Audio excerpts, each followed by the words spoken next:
Welcome to Commas. Commas is all things tech. You see culture and technology coming together. Life hacks. The practicality right now and the inefficiency of the internet of buying and selling stuff is extraordinary. Entrepreneurship advice. I think the first thing is you got to understand your business inside out. Love and tech. We've almost reduced dating to kind of this very momentary snap of a person. It's going to be a fire show. I have yet to see something these days that's truly differentiated. New advice and new inspiration every show. It really is about the next generation of creators going faster, further than we did. And now, Sequoia Blodgett. Now let's start stacking them commas. On today's episode, I've decided to pull together some best of moments because there's definitely some entrepreneurial advice that you might have missed, and I feel you guys need this to succeed. Let's get into it. Entrepreneurship Advice. Learn from the hottest and most successful investors, founders, and innovators in the game. Determine your greatness. It's time to get your knowledge up. Okay, for sure. In my previous conversation, I spoke about influencer marketing versus the startup entrepreneurship culture and how they're two totally different entities. And I tabled the influencer marketing conversation. And now I want to pick that back up. So some of you are interested in building a business around your personal brand, i.e. yourself. And this is when influencer marketing actually becomes a thing. So first, I'm going to give you some specific tips on what you need to do in order to become a successful influencer marketer. And secondly, I'm going to talk about the best ways to approach brands to get them interested in spending money with you. So first things first, let's talk about what exactly an influencer marketer is. And a lot of the times people feel like, okay, brands will come to me and they're like, hey, we want to pay you in order to market our product or service. But it's a little bit deeper than that, right?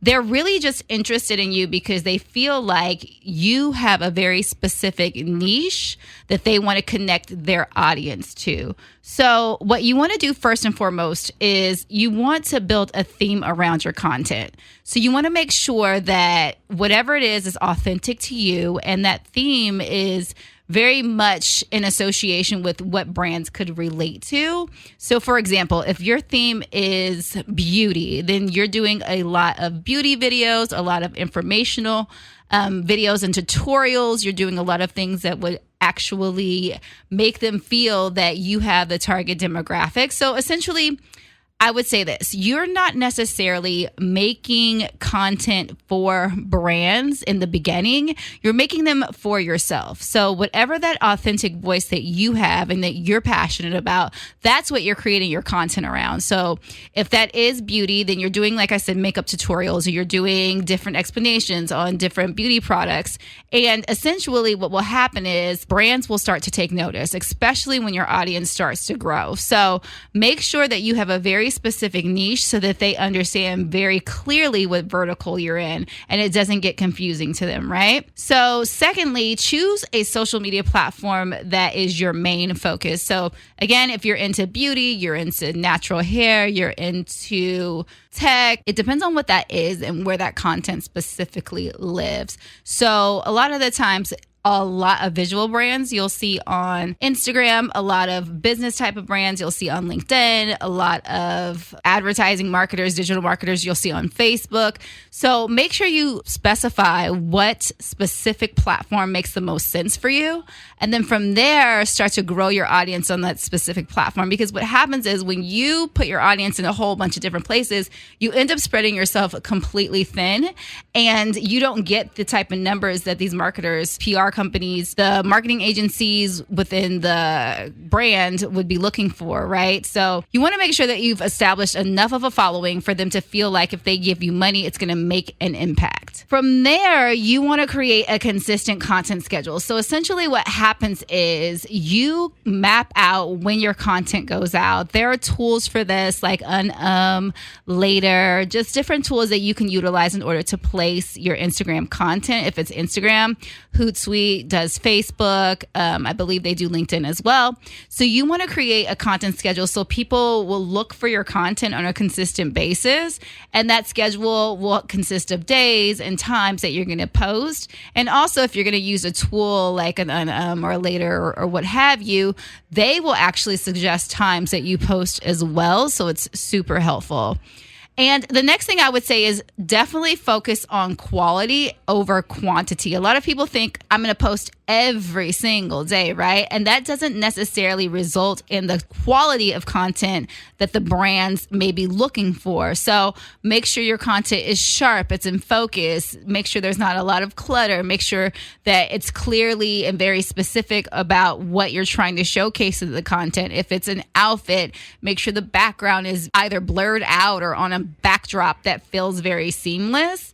Because what happens is you want to be able to attract the attention of the brand to what their potential product will look like on your page. So if they're looking, and going through everything and they're like, it's too busy, it's not coordinated enough, it's not clear enough, the content's not good, people aren't responding to the content, these are all things that they're going to look for, right? So make sure that you're consistent and cohesive with the quality and not just the timing of the post or anything like that. You want to make sure that if that means you're posting less, like maybe you're posting 2 times a week versus 5 times a week, then you would do that. And you would make sure that you're getting the quality versus the quantity. Additionally, engage with your followers every single day. So even if you don't post content every single day, you still want to engage with those followers every day, right? And that means making sure that you acknowledge that they liked your content, making sure you go back to comment on their stuff, making sure that you comment when they or respond to their comments when they actually do comment, right? A lot of people feel like social media is very robotic and they treat it that way, but it's a social space, right? So treat it like that. If you went and you want to try to broker a relationship with the person, you wouldn't just be like, oh, hey, and like not say anything else, right? You want to have conversations. You want to make those conversations fluid and cohesive. You want to make sure that there is actually a build going into that and not necessarily just you trying to get them to engage with your content, right? So definitely engage with them as well. Next, I would definitely say leverage cross-promoting to reach new followers. And what I mean by that is reach out to similar influencers that are in your niche and ask if you guys can collab. So essentially, I'll do a post for you and you'll do a post for me, and we will have access to each other's audiences. And that could be through IG stories, that could be on Facebook, that could be, I don't necessarily see that happening a lot on Twitter, but if you can figure out a way to do that on Twitter, sure. So I would definitely say reach out to different influencers in your niche and see if you can collaborate with them.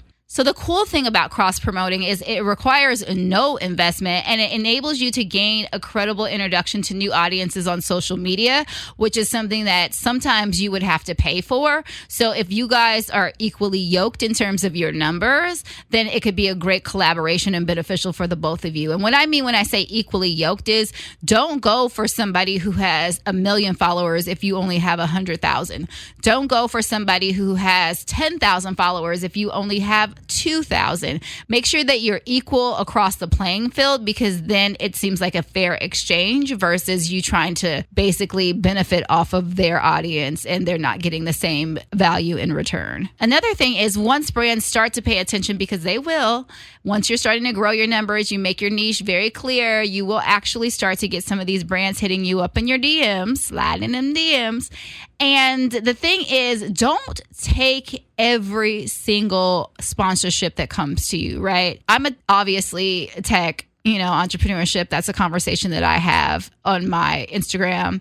And I've done a lot of marketing, social media marketing, influencer marketing. And I had a brand slide into my DMs and ask me if I wanted to do a wine. Like it was like a bag that like poured, like a purse, like a handbag, like a female handbag that actually poured wine. So it like stored wine, which is an interesting concept. I thought it was really dope, but I don't drink. So I'm like, I could get the pay day off of this, or I could just be like, listen guys, like this ain't my shtick. right?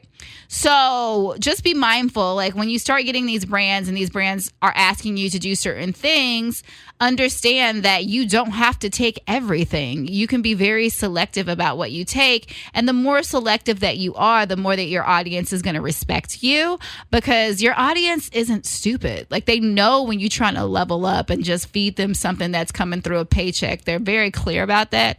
I mean, not to mention that you have to put #ad on it. So it's not that much of a guessing game, but they're going to know that it doesn't relate to them. And then you're not going to get the engagement. And then the brand's going to be upset in the end. So just be mindful of that and make sure you're sticking to what's authentic to you.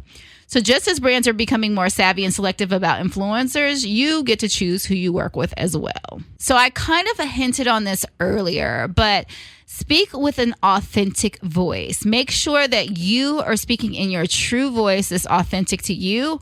One thing is for sure, people connect to authenticity, be vulnerable about whatever it is. So if it's something that has to do with beauty, if you got a massive tangle, like be vulnerable about what that did and how you took it out, right? So like if it's something like on my end has to do with tech, like I always talk about my failures because I think it's super important to acknowledge those and like how I got through that.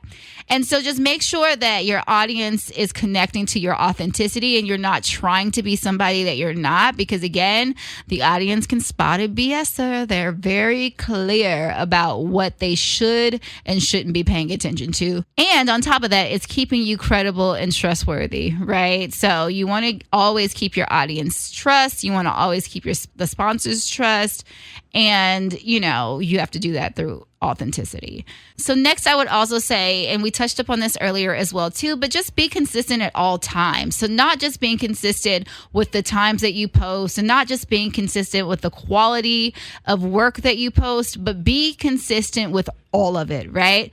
Because people are going to be used to seeing something come out and all of a sudden they just don't see it anymore. And it's like out of sight, out of mind. And so if you're not consistent, it's very easy for you to be forgotten.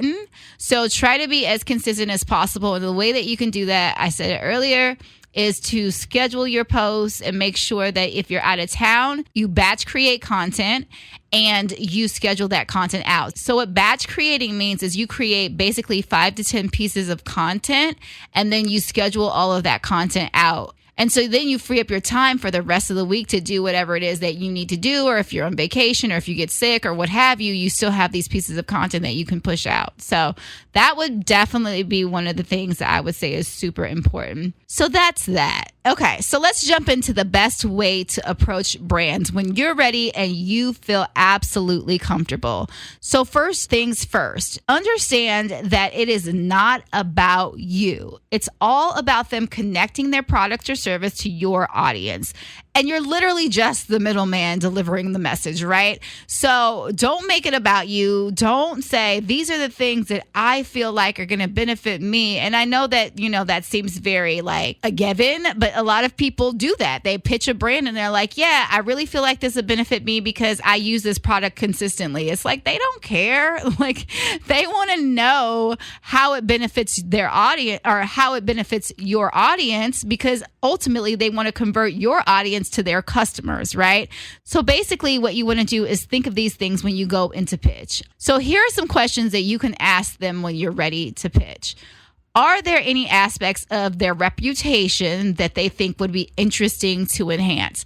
So is there something that they've heard out in the social media hemisphere that they feel like by connecting with your audience that they can actually benefit from? So for example, they feel like there isn't a ton of diversity within their company and they know that you are talking about tech and you have a very diverse audience, they may come to you and be like, hey, can you do a 30-second spot that talks about Google and diversity, right? If they're trying to connect back to getting more diversity on their campus or within their ecosystem.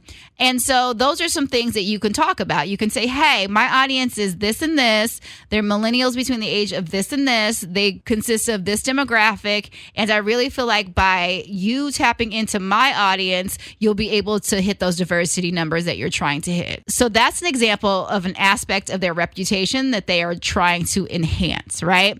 And so also you can ask, are there any key messages about their company that they want to urgently communicate? A lot of the times when businesses try to bring influencers on, it could be because they just launched a new campaign and they're like, we really believe that you represent that demographic for the campaign and we want people to know that we target this type of person, right? So maybe they want to communicate their new products, their mission, initiatives to new markets that they haven't tapped into before. And that goes back to kind of tying into what I was speaking about, number one.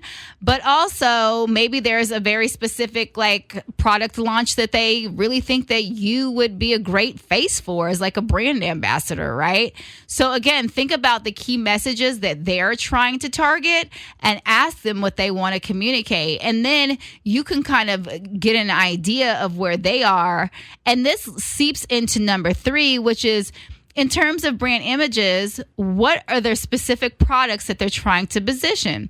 Are there any aggressive sales goals that they're trying to make? And so if that's the case, maybe you shoot a spec commercial for them. So once you know the answers to this, maybe you do a 30-second spot, a 1-minute spot, hitting these goals and metrics that they've talked about, right? And what a spec commercial is essentially it's saying, hey, here's a 30-second spot, here's a minute spot that is not going to cost you any money, like the brand, and you're doing it for free because you want to create and establish the relationship and get the credibility. So essentially within that spec commercial, you start to gather their trust. You get to relate back to the brand. They get to see what you would actually look like associating with their brand. And you could even ask your potential audience to comment and tag a friend or tag other people so that you're actually driving traffic and they can see that you're actually a credible source that can drive traffic for their brand. So don't be afraid to do things for free. I know a lot of us are looking for the bag, but sometimes you can't secure the bag if you don't have the tools to secure the bag with, right? So make sure that you are creating content that they're going to be excited about, and that content can potentially turn into the bag. So lastly, don't get discouraged if you pitch and they turn you down. So many times people are trying to pitch and there's so many different variations and reasons why your pitch didn't go through. And that's fine. You just continue to pitch, stay consistent and be persistent, and eventually you'll get that shot. So I'm going to take you guys through a journey of what it's like to get propositioned by a brand or a corporation in terms of marketing, influencer marketing for them. So I'm signed to an agency. So what happens is the brand will reach out with an RFP. So they'll essentially say, we're looking for influencers who do this, that, and the third, right? The agency will come to those influencers that they think meet that demographic. And then essentially what will happen is the agency will submit them back to the corporation or brand. So if the brand is interested, they'll reach out and say, this is specifically what I need from that influencer. And they'll give you a breakdown. So they'll say, I need a 30-second spot within their feed. I need a 15-second spot within their IG stories. This is how much I'm going to pay for that. This is how much I'm going to pay for that, right? And so once that happens, then you do the work. You tag and write exactly, and I mean exactly, what they want you to write. You do not delineate from that, and you turn it in. Now, here's where it gets interesting, because a lot of people have pumped their Instagrams with numbers from bots and all these things, right? Corporations want to see the metrics. They're not just going to pay you. And if they do, I mean, hey, good for you. But they're not just going to pay you and expect the best. They want to see exactly what type of metrics you've delivered. They're going to ask you to screen grab your insights, and they're going to want to see how many hits you got, what type of interactions you had, what type of discovery you had, what type of impressions you had, how those people got to those impressions. So did they go through your stories?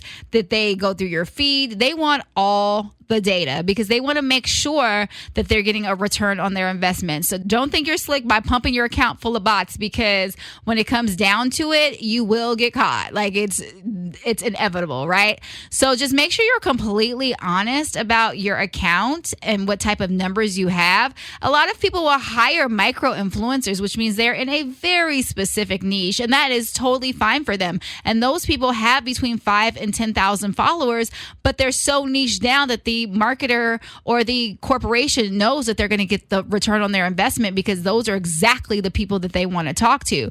So sometimes those accounts with 1 million to 2 million followers are just too broad. So it definitely depends on who the company is, and don't feel overwhelmed if you don't feel like you fit the demographic of what a stereotypical quote unquote influencer is, right? So those are some tips for you guys if you're interested in influencer marketing and positioning yourself as a brand. A lot of us going through our entrepreneurial journeys, we expect things to happen in our time, and that's just not how the world works. When I was directing commercial music videos, I had the worst patience on the planet, right?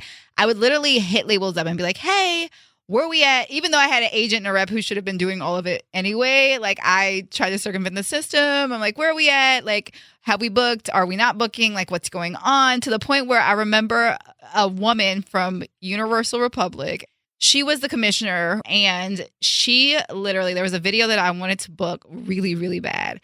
And I hit her up and I was like, hey, it had actually awarded, and I wasn't aware that it had awarded. And then when it didn't award to me, then I was like, well, why? Like, can you explain why I didn't get that video? And she was like so upset by this. And I didn't understand at the time, but I'm very clear about it now. She was so upset by this. And she literally hit my agent and the manager for the artist and was like, why is Sequoia acting like this? Like, why is she not, being patient? And like, why is she being super overly like aggressive and like all these things? And I was just like, because I just want to know. And I didn't know it was a negative thing, And I think as my career has gone on, I'm understanding very much so with any of these, like creative jobs, entrepreneurship, especially if you're in the fundraising space, none of it has anything to do with one particular person. That person might be facilitating the deal, or that person might be the person who is awarding the job if you're, obviously in the creative space, but there's so many chefs in the kitchen. There's so many people that you have to get a yes from in order for something to move forward. So patience is an absolute virtue when it comes to entrepreneurship. I mean, this shows itself in everyday life, in relationships, everything, right? Like when you're not patient and let things happen organically, and I can speak to this because I'm guilty of this too, things just don't happen the way that they're supposed to happen, right? And so I really feel like having that patience and adapting that kind of mindset or adopting that kind of mindset will get you so much further than not being patient. Because when you're not patient, it comes off as super desperate, right? And nobody wants to interact with somebody that feels desperate. Like it lessens your value. It puts you in a situation where the other person sees you as a lot less valuable, which, obviously you don't want to be positioned as. And in addition to that, it makes your behavior erratic and aggressive and like all these things that aren't positive attributes that you would necessarily want somebody to see you as, right? And so I just think that going through the process of being an entrepreneur, we have to understand patience. We have to adhere to our own values. And if it's something that is totally bothering you and you can't be patient and you're feeling all of these things, this anxiety, you're trying to push a deal forward, all of these things, just take your mind off of it. Go do something else. Focus on another part of the business, focus on growing the revenue in the business, focus on the customer base, focus on creating relationships and partnerships outside of that, deal that you're waiting for. Just do something else, right? Because eventually the universe, when alignment happens, will let you know when the situation is supposed to be what it is, right? But if you continuously knock, then they're just not going to answer. They're just going to be like, you know what? I'm good, right? And they're just going to back away from the situation completely. So my advice to any entrepreneur who's out there, who's trying to grow their business, is just really be patient and understand the dynamics of the relationship. And it's not about just that one person. Like I said earlier, it's a team effort. It's a lot of people making decisions. And once you understand that, then you're going to operate in a different space. So you don't want to operate in the space of scarcity. You always want to operate in a space where there's an abundance happening, right? So having that scarcity mindset is going to make you not patient. It's going to make you desperate. It's going to make you think that, if you don't get this, you're not going to get the next thing, right? Or you're going to always have just kind of this, I need to catch up. I need to catch up. I need to get to, the next thing because it's not going to be there. It's just not a positive place to be. So I would say definitely understand that there's tons of abundance, because there really is tons of abundance, like no joke. Like when you understand how much abundance there actually is, it's insane. So understand that there's tons of abundance, lots of resources. Everybody has an opportunity if you do the work, and if everything is in alignment the way that it's supposed to be, the opportunity will present itself, just like Devin said in his story earlier. That was insane to me that he took 2 years to get that relationship with Tesla, right? And he has another relationship that's huge that he didn't talk about on the show, but I know personally what that relationship is. And that's a big deal, especially in Silicon Valley, especially from somebody coming from a city that we're from, Richmond, California, which is like a conversation all in itself. But for him to be in bed with this client is amazing. So practice patience. Make sure that you're operating from a space of abundance, and you will definitely get what you're looking for as an entrepreneur. All right, all you solo entrepreneurs, I have got the life hack for you. So you've heard of accountability partners, right? But have you heard of business accountability partners? So here's the thing. When you're a solo entrepreneur and you're just starting out, you are responsible for everything. You are literally doing social media marketing. You're doing digital marketing. You're doing customer service. You are ad ops, you're biz dev, you're sales, you're every single position, right? So it's really easy to get super overwhelmed when you're in the process. But on top of that, it's really easy not to stay focused because you have so many things going on. So when you have an accountability partner, literally that person's there to make sure that you are checking off the boxes, right? So they're there to make sure that you're on par where you're supposed to be in terms of your goals and making sure that you're keeping track. They're there in essence to make sure that they are someone that you can bounce ideas off of, because essentially when you're by yourself and you're creating a company, you're just building and you don't have anybody to kind of reference, and you don't have anybody to kind of look at it and say, that might not be the direction you want to go in, or just to give you feedback and not necessarily judge what you're doing, but kind of to give you feedback and say, okay, maybe try this way, or maybe do this way. And the cool thing is this person isn't necessarily a co-founder, so they don't have any equity percentage in the company, but they have an equity percentage in you, right? So they're sweat equity, and they're investing their time and their energy to make sure that you accomplish all of your goals. When you're looking for an accountability partner, what you really want to do is make sure maybe that person is working on a company as well. And it's not necessarily a one-sided relationship, because the last thing somebody wants to do is be accountable to you and they're not getting anything in return for it. So make sure that maybe they're working on a business themselves. Maybe they had a business in the past and they're working on another business. You don't want to mix it up with a mentorship position, because essentially then that person is kind of like overseeing what you're doing. Essentially, you guys want to be valuable to each other. So set a time every single week that you guys meet. You have a conversation about what you got done the previous week, maybe some feedback on the goals that you guys set, and then set a new set of goals and continue to do that throughout the entire week's process. And in some cases, people set their goals and then they'll work on whatever they need to work on for the hour that they're with their partner, and then they'll go about doing something else. So for me, what I've found super effective is what we do is I'll have my accountability partner set her goals, I'll set my goals, and then essentially we'll work on whatever that is during the week. Then we'll come back to each other, we'll have a conversation, and we'll say, okay, this is what we got done, this is what worked, this is what didn't work, and we'll give each other feedback. So the cool thing about that is we're actually testing our own content, and we're testing our own products and our own services. So we're both getting feedback, and it's two sets of feedback. It's not necessarily just one. So you're actually moving twice as fast as you would be moving by yourself. So that's really, really cool. So definitely consider that if you're a solo entrepreneur. Instead of having an actual co-founder, an accountability partner can be a great replacement. This is The Plug. You know who's the plug. It's time to get caught up on the hottest in tech. Keep it locked, you heard? With Sequoia Blodgett. I see you, little mama.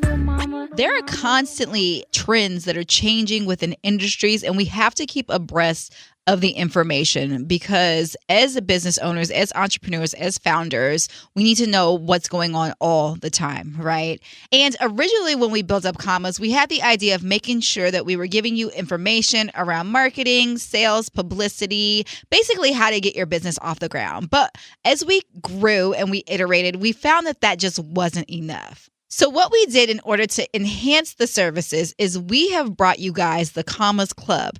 What the Commas Club is an entrepreneurship community and support system for founders. So think about it like this. When you start a business, you don't have a lot of capital and you go into it. Sometimes you have a co-founder if you're lucky. Many times you're a solo founder and you go through this process trying to build this business and you end up being customer service. You end up being marketing. You end up being all of these titles which don't allow you to focus on the main title in order to grow the business, which is the CEO. So what we've done is we've given you guys that opportunity through our platform where you can enroll onto the site and essentially we're your team until you can afford to hire one. If that sounds like you, reach out to us at commasclub.com. In order to keep the community exclusive and effective, enrollment opens a few times a year. So go ahead and join our wait list.